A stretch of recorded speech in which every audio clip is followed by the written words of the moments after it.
All right, let's take a look at what we were talking about on this one here, the accompaniment-ish style. Now, you might have noticed that I played a fair amount of bass movement. I'm really thinking like a bass player would. And a lot of times the bass notes that I'm using on this first stage here are a chord, then a bass note by itself, maybe while the chord still rings, and then a new chord and followed by a new bass note. So we're not playing a chord on every beat necessarily, although there are a couple of places where we did that. But let's take a look at it. The first chord is this ubiquitous augmented triad, which sets up so many T-Bone Walker songs and a various, even something like Oh Darlin' by the Beatles starts with that sound. And it just lets us hang. It doesn't even establish the tempo so much, although it can. If I play this, boop-a-doo-ding, and someone who's listening is going to pick up that tempo. Then we start on the 1 chord, and we bounce to the 5. It could be 5 dominant or just a 5 augmented triad. So it could be this.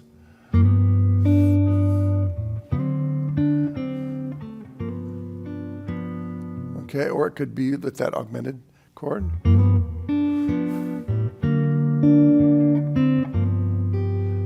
Any of those possibilities. This is that bounce back thing I was talking about before, where you play the 1, it's 5, it sends you right back to 1 again. Kind of like a way of getting a little movement without changing too much about it. So we're going to play 1, 5. Now notice I go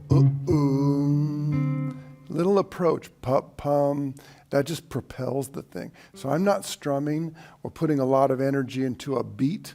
So I use the bass notes to sort of feather in this kind of punctuation and a pulse and a little bit of syncopation to drive it forward. So it sounds like this.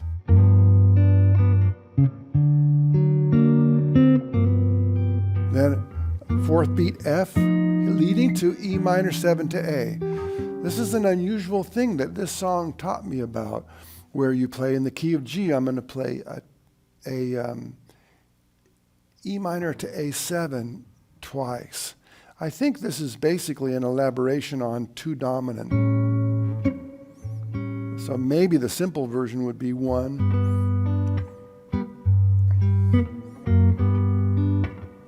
to 2 dominant. Look at it like this, it becomes a lot simpler. Then 2 dominant always wants to go to 2 minor. Right? So it's a good idea to know the simplest harmonic pathway through a song so you can elaborate on it without getting confused. So what we're doing is we're putting A7 together with its companion, the E minor 7th chord. And you may have heard Robin Ford's famous version of this song. He's probably most famous amongst our generation because this is quite an old song. And he did it again relatively recently, and he played this sound. We're going to hint at that without being blatant about it. So we have 1, 5, 1. Then approaching E minor from a half step, A7, E minor to A7. One time I went, one time I went a little contrapuntal idea to break things up a little bit. And then we have our friend, the 2-5-1 leading to the turnaround, and I played A minor, a new bass note while the chord rang, C6, a new bass note, D7 of any kind. I played this one, but you could play this one.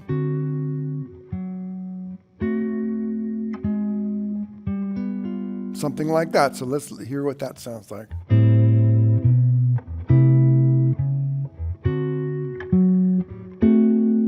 Half step from above.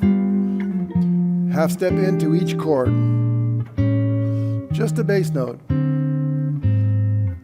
Notice I grabbed that with my thumb because I just find it easier. Most of the right hand that we're looking at here is just sort of pumping these beautiful chords occasionally, but not too frequently, putting in an extra melody note or dividing the chord up low to high. Then there's another 8 bars with a slightly different ending.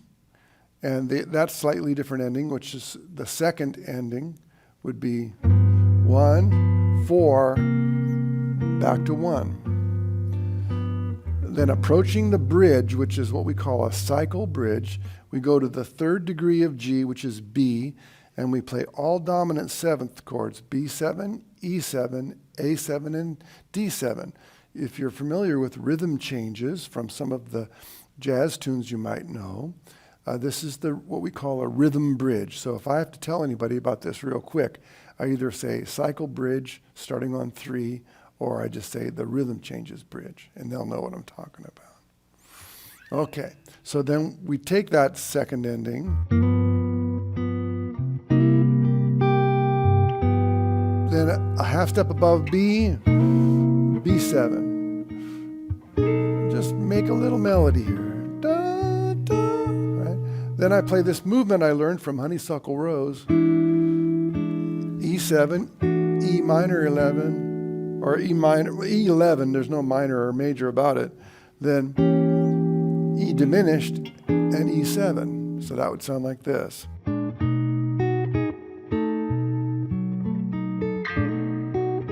We'll do more on this bar later. The E stays in the bass. Then A7, and I'm going to walk the tenths.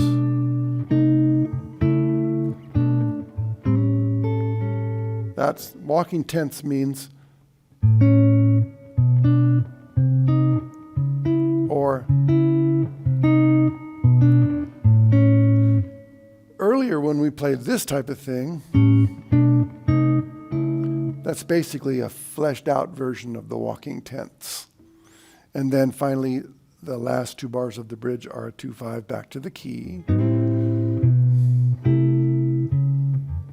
And you could stop there like a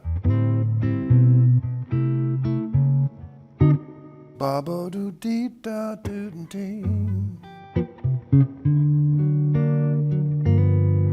All the same.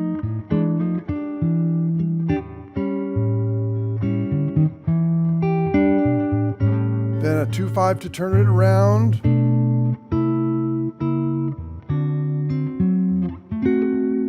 You've seen that one before. One of the things about it, the way I think about this is we build a vocabulary of ways to get through changes that allow for melody improvisation. So if I play this, one of the things I sit at home and do is I practice all kinds of melodic variations up above that movement. So I don't have to feel bad about, I'm just playing the same old thing, because I have all these different variations that I can access, hopefully that you'll see in the next section or two on these typical movements. Okay, then the very last 2 bars are a really neat classic turnaround.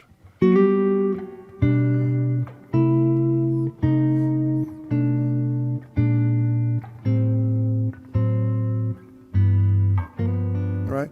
And that because there's so much information there, there's a few different ways to get around it. You can say,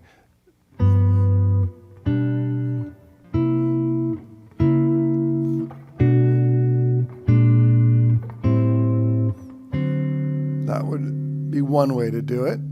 You can do it another way. They all start like this, then go minor, and then play a diminished chord here, and then a dominant 7th chord here, and get this chromatic descent.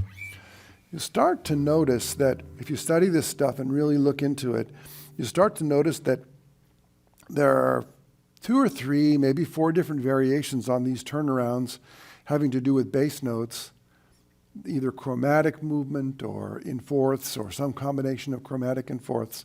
And really the bass note is what's most different about each pathway. The inside bit, the chord sounds,